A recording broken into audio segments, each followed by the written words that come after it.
Now, Malungelo, immediately after that sentence was handed down, we were able to hear from the father, who was visibly upset.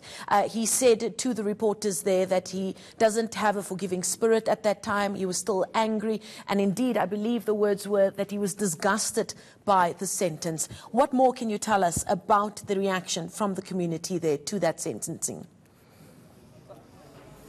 Marcel, thank you very much. In fact, depending who you're speaking to, there is a sense of disappointment, from members of the community, because some people had been hoping that these men would be sent to jail for life. In fact, that's one of the things that the state was calling for during the mitigation and aggravation of sentence, saying that they were pleading with the court to make sure that these men are permanently removed from society. But Judge Ronnie Hendricks giving them 18 and 23 years in prison, effectively. Let's get a reaction from the NPA.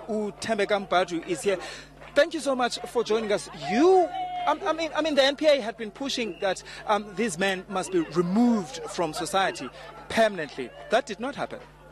Yes, it's true. It didn't happen. And yes, as NPA, we are also hoping that they were going to get life imprisonment.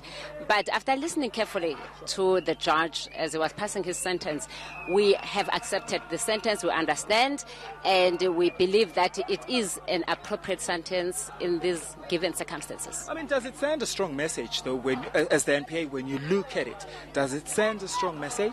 Yes, I believe that it does send a strong message. Indeed, the case was tried, and then accused were convicted, and they were sentenced. So it sent a strong message out there that crime does not pay. It does not matter who you are, where you commit this crime, but you have to face the music at the end of the day. Thembeka Mbadu, thank you very much. That's Thembeka Mbadu from the NPA. I want to bring in quickly from the Economic Freedom Fighters, Jerry. I mean, how do you see, or how do you view this sentence? Well, as the economic freedom fighters in this province, we welcome the judgment of the court, but we are not happy because we hoped that both perpetrators will receive a life sentence. But, I mean, the judge was also very clear that this was not premeditated. So that on its own was a mitigating factor.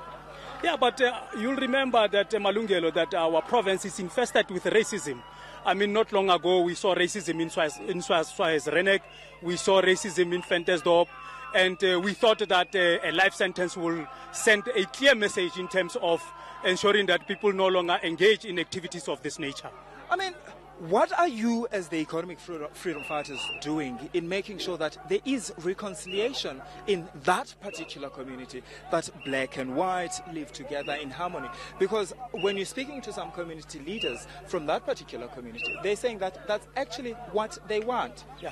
No, we are saying that there must be reconciliation, but our strong message is that there must first be justice. White people in that particular area, they must accept African people as equal and as human beings. And then maybe after that we can begin to talk about reconciliation. Well, one of the things that's been said is that not all white people in Coligny are racist, so we can't sort of like brand them as racist altogether.